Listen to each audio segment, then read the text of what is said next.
जय हिंद, वंदे मातरम। दोस्तों, मैं Divyansh Namdev daily current affairs की इस सीरीज में आप सभी का एक बार फिर से स्वागत करता हूं और अभिनंदन करता हूं। और हमेशा की तरह आज भी अपन दोस्तों कुछ ऐसे इंपॉर्टेंट टॉपिक्स को कवर करने वाले हैं जो एग्जाम पॉइंट ऑफ व्यू से सबसे ज्यादा महत्वपूर्ण है। लेकिन सीरीज को आगे बढ़ाते हुए मैं आपको एक और इंपॉर्टेंट इंफॉर्मेशन देना चाहूंगा कि अभी पीडब्ल्यू ओनली आईएएस की तरफ से all India prelims mock test 2025 की शुरुआत हो चुकी है।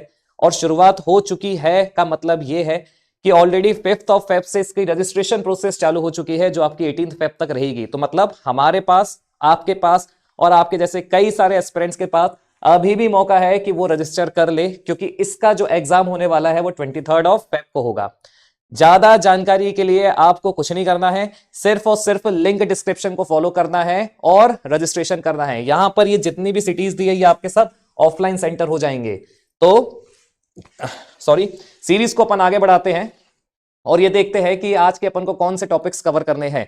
जो फर्स्ट मोस्ट इंपॉर्टेंट टॉपिक है वो आपका एक झील से संबंधित है, एक लेक से रिलेटेड है। इस लेक का नाम है लेक सपानका। जो सेकंड मोस्ट इंपॉर्टेंट टॉपिक है ये एक हाथी से संबंधित एलिफेंट, और उस एलिफेंट का नाम क्या है? एली, जो एशिया का फर्स्ट एनिमोट्रेनिक एलिफेंट है। थर्ड अपन इंपॉर्टेंट टॉपिक में क्लेंडा के बारे में पढ़ेंगे, CLNDA, और ये देखेंगे कि भारत ने और क्या करने का प्रयास किया है, किस तरीके से वो इस एक्ट को अमेंड करेगा। तो इसके बारे में पूरी डिटेल आपका इसी टॉपिक में मिलेगी।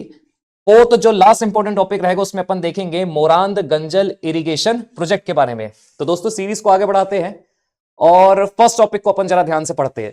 तो फर्स्ट टॉपिक के बारे में जैसे मैंने आपको बताया कि फर्स्ट टॉपिक जो है आपका वो लेक सपानका से रिलेटेड है। अब ये लेक सपानका क्या है, तो इधर ध्यान से देखिएगा। लेक सपानका जो है बेसिकली वो आपका कहां पर है? तुर्की में है। और आपको तो पता ही है तुर्की अभी हो चुका है, इसके पहले इसे टर्की के नाम से जाना जाता था और इसे तुर्की भी कहा जाता है। अब कोई भी झील पहली बात तो क्यों इंपॉर्टेंट होती है? क्योंकि एनवायरमेंट पॉइंट ऑफ व्यू से इसका बहुत अच्छा खासा रेलिवेंस होता है। और अगर वो झील, अगर वो लेक फ्रेश वाटर है तो अपने आप में मजे ही मजे है। क्योंकि पहली बात तो वो लेक जो होती है अगर पर्टिकुलर किसी सिटी, किसी एरिया में है तो वो वहां के लोगों की नीड को पूरा करती है। इसके अलावा अगर वो वेटलैंड है तो they are home to migratory birds too. मतलब अगर वो एक आर्द्रभूमि क्षेत्र है तो वो प्रवासी पक्षियों के और कई सारे जानवरों के लिए भी अहम और बहुत ही ज्यादा महत्वपूर्ण भूमिका निभाती है। लेकिन आप ऐसे समझिए, कोई भी झील सुर्खियों में कब आती है? या तो जब उसके बारे में कुछ अच्छा सुनने को मिले, या फिर कुछ ऐसा सुनने को मिले जो उस देश के लिए एक गंभीर समस्या बन गई हो। तो वैसी ही बात है लेक सपानका से रिलेटेड। लेक सपानका जो है दोस्तों वो अभी हाल ही में सीवियर एनवायरमेंटल डिग्रेडेशन फेस कर रही है। मतलब इसको बहुत ही अच्छा खासा नुकसान हो रहा है। और ये जो लेक है ना, ये लेक आपका एकमात्र ऐसा समझिएगा कि इस्तांबुल से, एक तो पहली बात तो ये अटैच है, इस्तांबुल से अटैच है। और दूसरी बात, जब ये झील अच्छी हुआ करती थी तो कई सारे लोगों का लाइवलीहुड भी इसके ऊपर निर्भर था। लेकिन ड्यू टू एक्सेसिव अर्बनाइजेशन और इंडस्ट्रियल एक्सपेंशन, अब जाहिर सी बात है शहरीकरण होगा और उद्योग क्षेत्र में विस्तार होगा तो कुछ ना कुछ तो इसको नुकसान होगा ही। लेकिन इतना नुकसान हो गया है कि जो इसका स्ट्रेच था, इसका एक्सपेंशन था, वो अपने आप सिकुड़ता जा रहा है और ये जो लेक है ये पॉल्यूट होते जा रही है। तो ये अपने आप में टर्की के लिए तो कंसर्निंग था ही था, लेकिन इसने फिलहाल हाल ही में सुर्खियों में अपना नाम भी कमा लिया है। आप इसकी थोड़ा लोकेशन को बस ध्यान से रखिएगा, क्योंकि आपके और हमारे लिए अगर प्रीलिम्स को अपन फेस कर रहे हैं तो प्रीलिम्स पॉइंट ऑफ व्यू से क्या चीज इंपॉर्टेंट हो सकती है। तो पहली बात तो इसकी लोकेशन। तो इसकी लोकेशन कहां पर है? अभी बताया मैंने, टर्की में है। और अच्छे से इसको समझते हैं थोड़ा, क्योंकि मैप से थोड़ा और ज्यादा अच्छे से आपको इसको समझ में आ जाएगा। तो देखिए टर्की है, तो पहली बात टर्की है की बात करें या तुर्की की बात करें, टर्की के ऊपर आपका यहां पर क्या दिया है? ब्लैक सी, ठीक है। और नीचे की तरफ मतलब आपका वेस्ट साइड दिया आपका एजियन सी, नीचे मतलब आपका साउथ डायरेक्शन में दिया है मेडिटेरेनियन सी। और देखा जाए तो टर्की भी आपका पेनिनसुलर को फॉर्म करता है। और एजियन सी या फिर ब्लैक सी, ये दोनों ही सी, और मेडिटेरियन सी और ब्लैक सी, ये दोनों ही सी बॉस्फोरस स्ट्रेट के माध्यम से कनेक्टेड है। और यहीं पर आपका एक इज्मत ये दिया है आपको, गल्फ ऑफ इज्मत है, जहां पर ये लेक लोकेटेड है। और इस लेक का नाम क्या है? सपानका। तो अगर बात करिए तो यहां पर अगर मैं डॉट बना दूं तो आपको ऐसा रिलेट करना पड़ेगा कि ये डॉट ही आपका क्या है? लेक सपानका। तो अगर आप पर्टिकुलर इसके ज्योग्राफिकल एरिया की बात करें तो यहां पर इतनी सारी चीजें इंपॉर्टेंट हो जाती है। तो आगे बढ़ते अपन तो इसको तो मैंने बता ही दिया फिलहाल कि कोई भी झील, अगर अपन इस लेक का भी एग्जांपल ले तो ये लेक क्यों इंपॉर्टेंट है, क्योंकि यहां पर अर्बनाइजेशन के कारण और इंडस्ट्रियल एक्सपेंशन के कारण और एग्रीकल्चरल फ्लो प्रॉपर नहीं होने के कारण ये लेक क्या हो रही है, श्रिंक होते जा रही है, जो वहां के लोगों के लिए एक चिंताजनक बात बन चुकी है, क्योंकि ये एक फ्रेश वाटर लेक थी और जब कोई फ्रेश वाटर लेक पॉल्यूट हो जाती ना तो एक प्रकार से मान के चलिए कि बहुत गंभीर समस्या है, क्योंकि ज्यादातर लोगों का उसके ऊपर जीवन निर्भर होता है, आसपास के क्षेत्रों को वो पानी उपलब्ध कराती है, और जब ऐसी ही झील पर संकट आ जाए तो चिंता का विषय है। तो ये आपका फर्स्ट टॉपिक था। नेक्स्ट अपन टॉपिक देखते हैं। नेक्स्ट टॉपिक में आपको एली के बारे में पढ़ने मिलेगा। अब एली क्यों इंपॉर्टेंट है और क्या इसका महत्व है और किसने इसको इंट्रोड्यूस किया है। तो पहली बात तो देखिए, एली एक एनिमोट्रैनिक एक एलिफेंट है, मतलब एक प्रकार से आपका एक एलिफेंट है जिसमें आवाज किसी और की मिलेगी, लेकिन मजे की बात यह है कि इसमें आवाज जिसने दी है वो और कोई नहीं, भारत की एक बहुत बड़ी सेलिब्रिटी है जिसका नाम क्या है, दिया मिर्जा।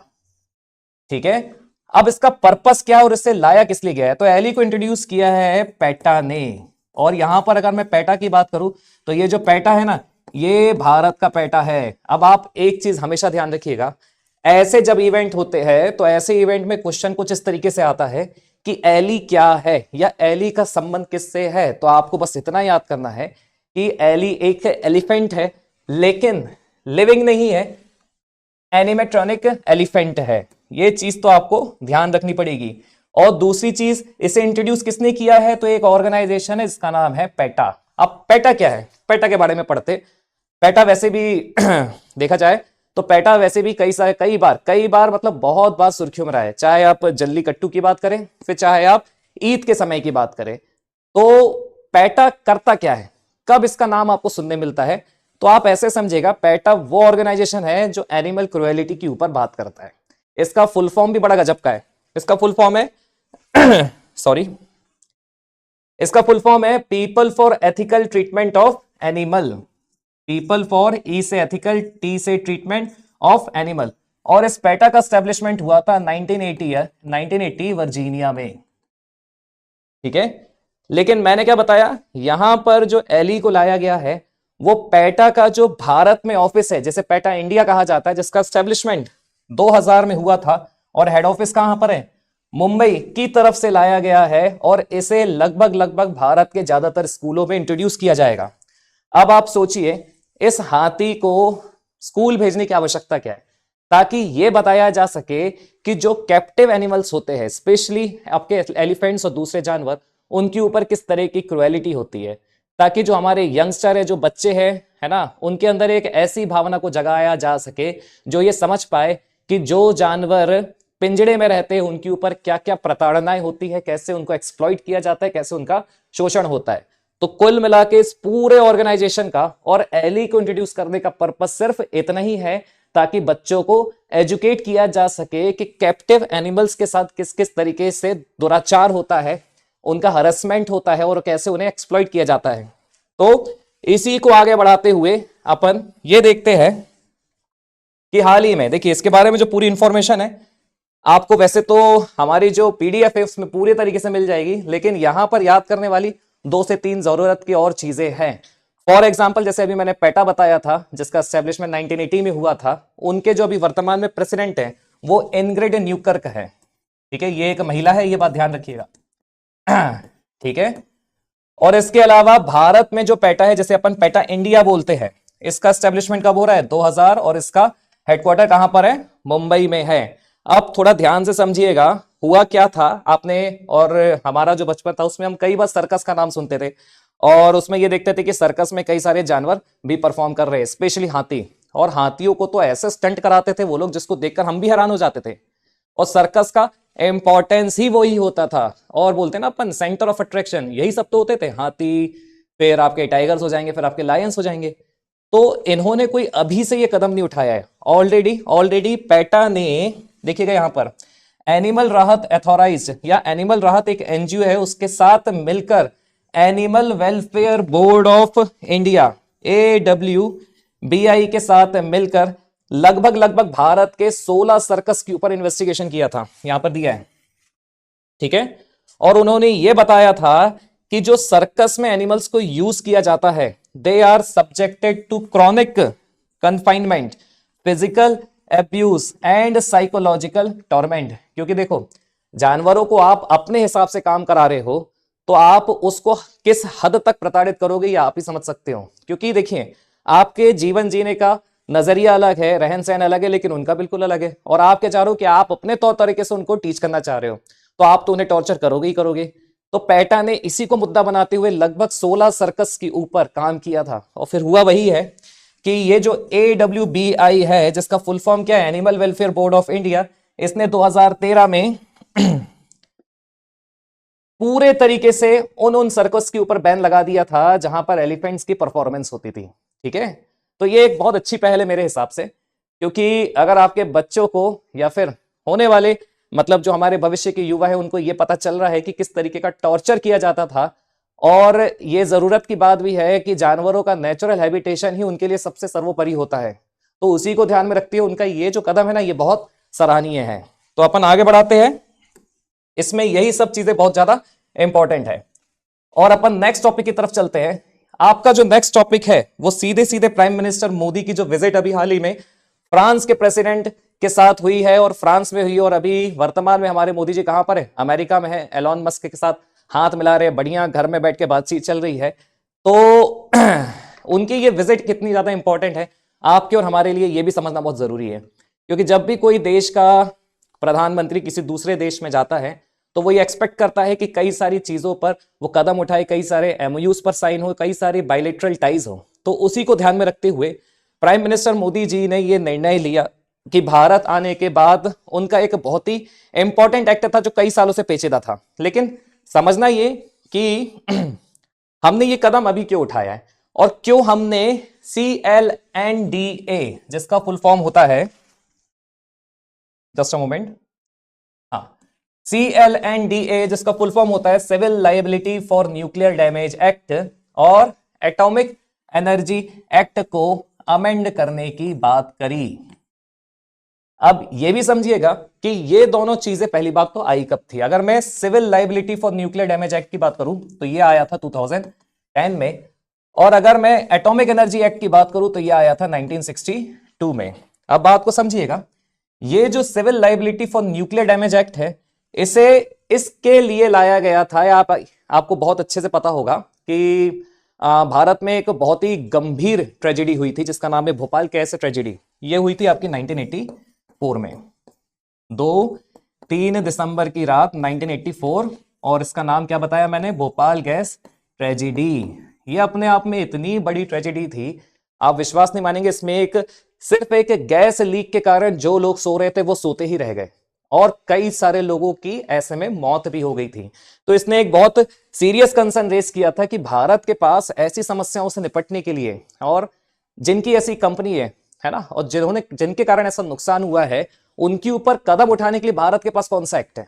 तो ऐसा भारत में पहली बार हुआ, और दुनिया को भी यह पता चला कि भैया ये तो एक बहुत बड़ी बात है अगर किसी देश में ऐसी चीज हो जाए। क्योंकि सिर्फ भोपाल गैस ट्रेजेडी ही भारत के लिए नहीं है, एक और ट्रेजेडी हुई थी जिसका नाम है चेर्नोबिल ट्रेजेडी, यूक्रेन में, और वो एक न्यूक्लियर प्लांट था। वहां पर भी रेडिएशन के कारण कई सारे लोगों को बहुत सारी गंभीर समस्याओं का सामना करना पड़ा था। तो इसने एक क्राइटेरिया सेट कर दिया था ऑल ओवर वर्ल्ड में कि हमारे पास भी कुछ ऐसे एक्ट होने चाहिए ताकि हम ऐसी समस्याओं से निपट सके।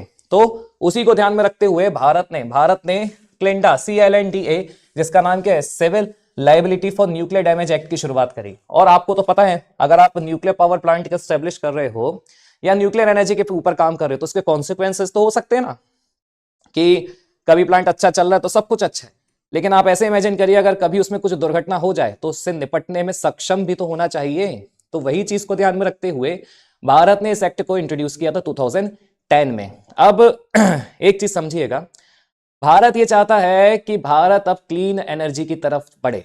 अब क्लीन एनर्जी की तरफ अगर आपको बढ़ना है तो या तो आपको सोलर एनर्जी को अडॉप्ट करना था, सोलर एनर्जी को अडॉप्ट करना पड़ेगा, जो हम कर रहे हैं, बहुत ही रिवॉल्यूशनरी तरीके से कर रहे हैं, या फिर अब आपको कुछ ऐसी चीजों की रिफॉर्म की आवश्यकता है ताकि और ज्यादा इस टारगेट को अचीव किया जा सके। और न्यूक्लियर एनर्जी उसमें से एक आपका प्राइम एग्जांपल हो जाएगा।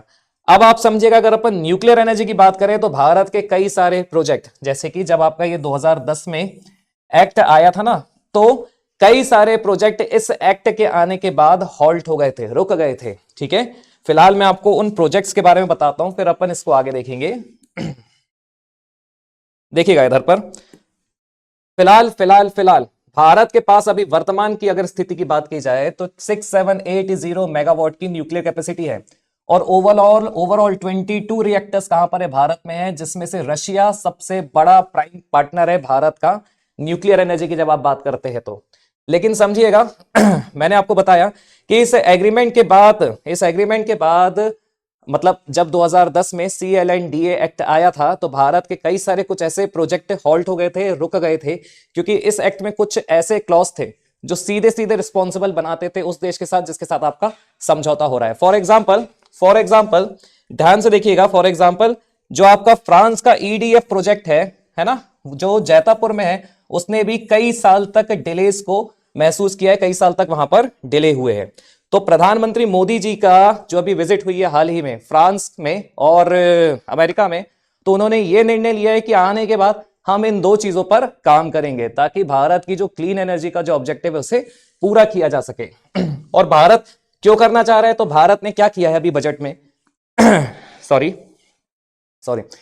देखिएगा, भारत ने अभी क्या किया है बजट में, ऑलरेडी भारत ने कई सारे ऐसे प्रोविजंस बना के रखे थे ताकि भारत की जो आत्मनिर्भर वाली सोच है और 2047 तक भारत को जो विकसित भारत बनना है उसकी परिकल्पना को पूरा कर सके। तो भारत ने आपके इस बजट में 20,000 करोड़ रुपीस भी अलॉट करके रखे हैं और लगभग 100 गीगावाट को भारत अचीव करना चाह रहा है बाय द ईयर 2047। तो आप समझिएगा कि अगर 2047 तक भारत को 100 गीगावाट अचीव करना है तो या तो वो सोलर से करेगा या फिर वो न्यूक्लियर एनर्जी से करेगा। अब न्यूक्लियर एनर्जी के साथ अगर उसको बढ़ना है आगे तो उसको तो उस देशों का समझौता करना पड़ेगा जहां पर सबसे ज्यादा अपॉर्चुनिटीज है न्यूक्लियर पावर प्लांट एस्टेब्लिश करने की। तो भारत ने इसीलिए भारत ने, वापस आते हैं